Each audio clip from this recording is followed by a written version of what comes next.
Whew, boy, tough Friday night for two teams in particular. Before I get to those two teams, Indiana and Syracuse both won respectively. Playing FCS opponents, Indiana beat Indiana State 73-0, while Syracuse beat Colgate 66-24. I'm sure Fran Brown is happy with that outcome, but that was to be expected. They do get Clemson next week, so I'm pretty sure he'll be at home tonight or tomorrow. They'll probably break down the film from this Coldgate game. Probably not, but they'll probably definitely be watching this Clemson game against Georgia Tech to see what works against Georgia Tech for their matchup with them in Week 4. But moving on, real quick, I want to touch on the two major games tonight. Arizona beat Kansas State 23-17. Tough loss for Kansas State. I forgot about this earlier in my video. This is not a conference game.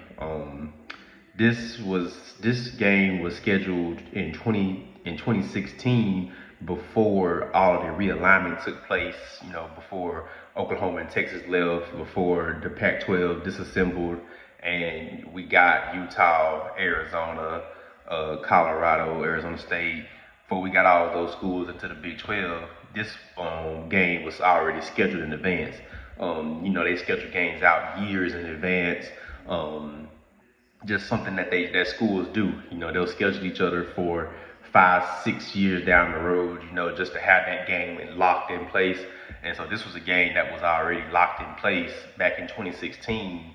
And it just so happened that Arizona came to the Big 12, but they said they wouldn't count it as a conference game just yet, since it was already pre-scheduled. So this won't count against either team. This won't count for a win for Arizona in conference play. It won't count for a loss.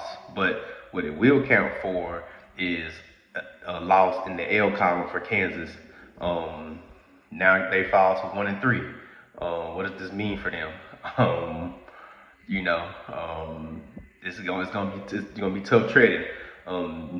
First half, it looked like Arizona was gonna kind of pull away, but Kansas started making the game. Kansas State started making the game later in the second half.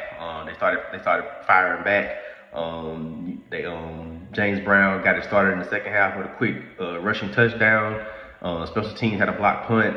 Avery Johnson scored from inside the 5-yard line. It looked like Kansas State was making a comeback. And then, of course, Arizona defense locked in. Offense got within field goal range. They were able to kick field goals to stretch that lead out, give them that 6-point lead. And they did. Kansas State had opportunities. I think the biggest thing was Arizona had a missed kick towards the end of their last drive, and that would have made it a 2-possession game.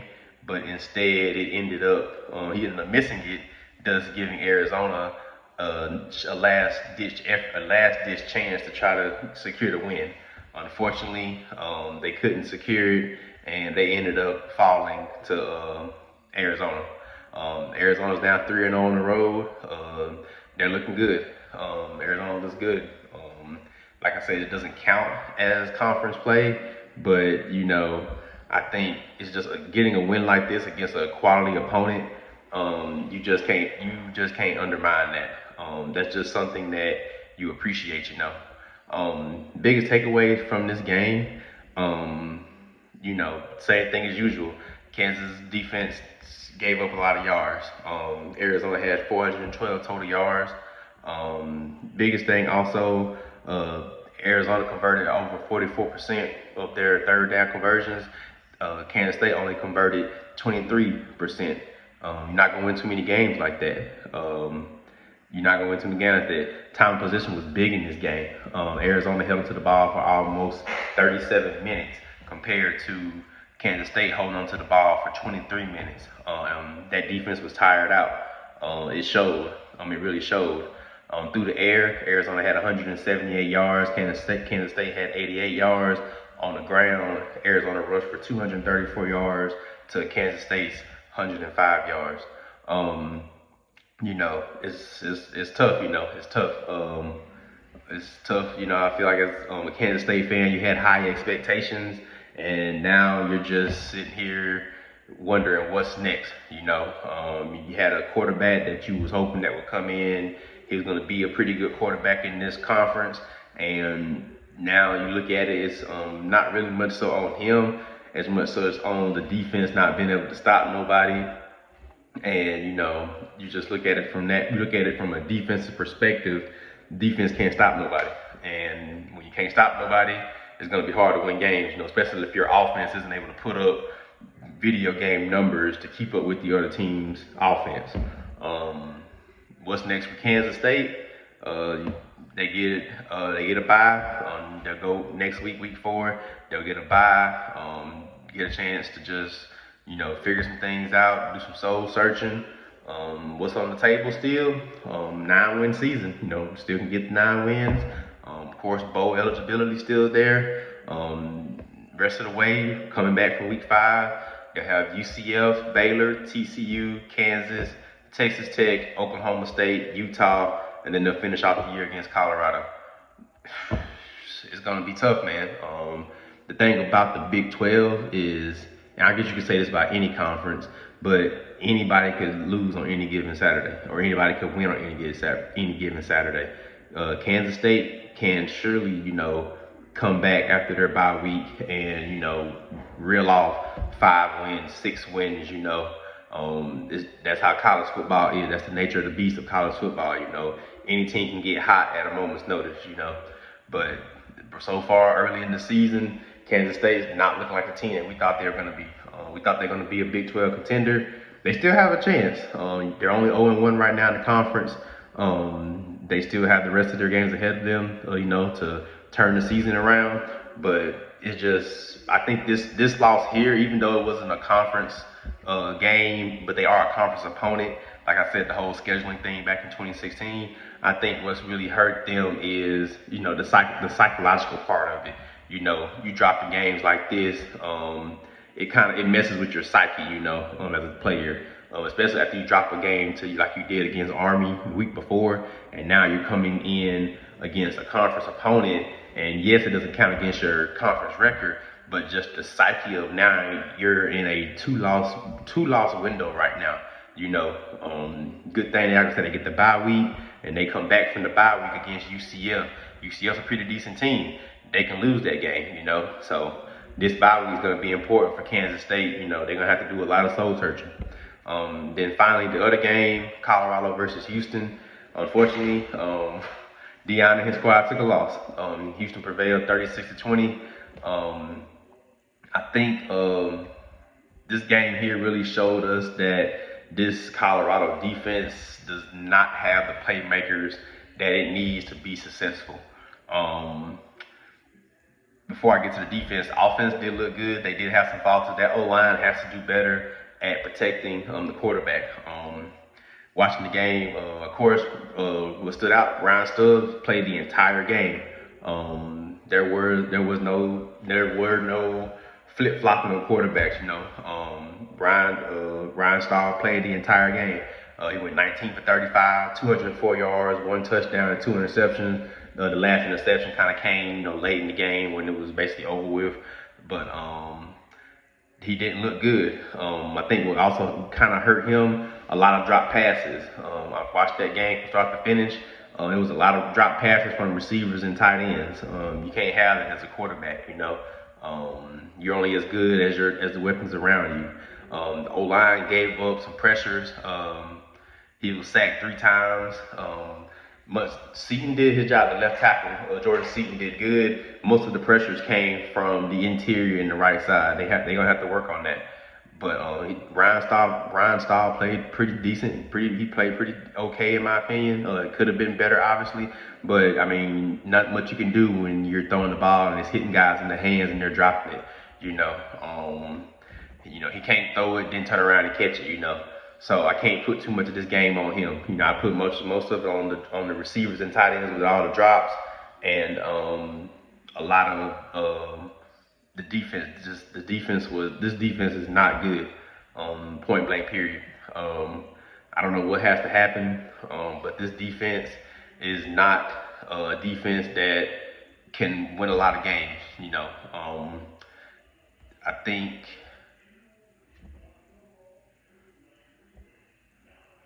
Yeah, they gave up 209 yards rushing. I said it earlier. I said it in the preview video. I said it. This the offense is going to be led by the two transfer guys, Connor Wigman from Texas A&M, and then Dean Connors from Rice. And that's exactly what happened. Connor Wigman went 15 for 24, 222 yards, no TDs, but he did have two rushing TDs. He rushed 17 times for 83 yards for two touchdowns. Dean Connors had 22 touches for 89 yards and one touchdown. Their defense stepped up. Their defense made plays, And then I think what also affected them, like I said, just a lot of drop balls from Colorado's receivers. Don't know how much of injury played into that. How many guys were hurt, but if you're out there playing, you need to be playing. If you're hurt, get off the field. But you can't really ask for too much. Stephon Johnson had five catches on 7 targets for 117 yards. You can tell Teion Parker was missed. Their starting cornerback, he was out.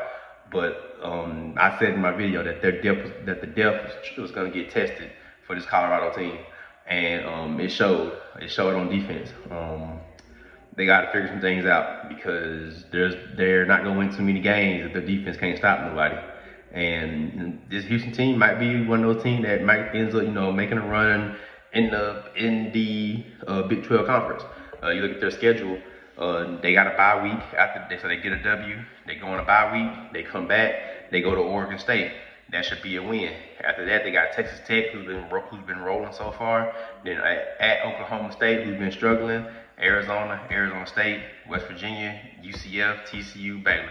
But like I said, in the Big 12 and just any other conference, anybody can lose. Big 12 is not one of them schools like you look at the Big 10, you have Ohio State, Penn State, Oregon. You got those top schools that okay, these schools are probably not going to lose. Or you go over to the SEC, you got like Georgia. Usually it was Bama, they done kind of faltered off. But like right now, Georgia, you got those schools where they're probably going to lose maybe one, maybe two, but nine times out of 10 is going to be just one conference game. You got those upper echelon schools in the conference. The Big 12 doesn't have that. Anybody can fall. I feel like from top, the Big 12 can be interchangeable from top to bottom, except for like Oklahoma State, West Virginia, schools like even UCF. They look good now because they're 2-0. But and my point is, the Big 12 doesn't have like that echelon team where there's a low probability rate of them losing a conference game. In my opinion, like last year people had Kansas State, Utah winning the Big 12, and out of nowhere, here they had Arizona State projected to finish last in the Big 12. Out of nowhere, here comes Arizona State going to the playoffs, winning the Big 12.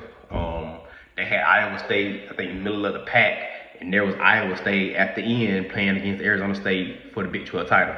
So Houston 3-0 right now. They're 1-0 in conference play after this win. We don't know yet. We'll have to just see. We'll see how they look. They do, like I said, they'll get Oregon State, and then they'll get Oklahoma State. We'll see how Oklahoma State bounces back. After getting drugged through the mud by Oregon, we'll see how they bounce back. What's next for Colorado? I feel like they might stick with Ryan. They might stick with Ryan Stubb. They get Wyoming next week.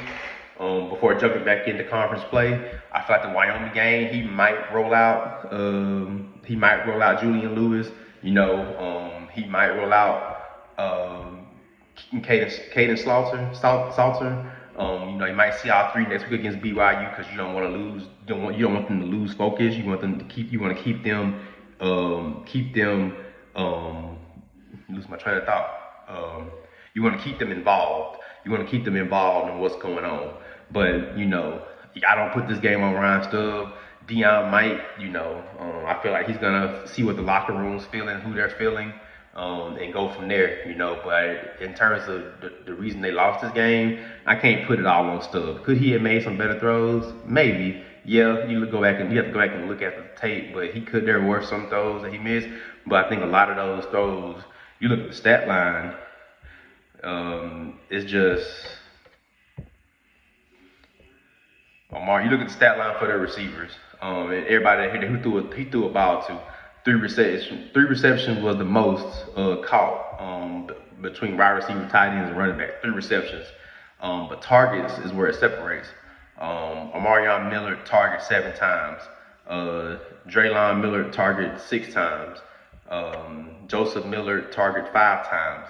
You get targeted that many times, but you're only getting 3 receptions. That's not really helping nobody, you know. And then another thing, I think what really hurt them, they couldn't get a run game going. Simmons Price had 5 carries for 51 yards and 1 touchdown. He broke the long run for about 36 yards, I think 36, 38 yards. That's not really helping out your quarterback either. You can't establish a run game when your O-line can't move people. So what's next for them? Wyoming game. Wyoming is not that good. So you expect Colorado to bounce back and try to get back in the win column.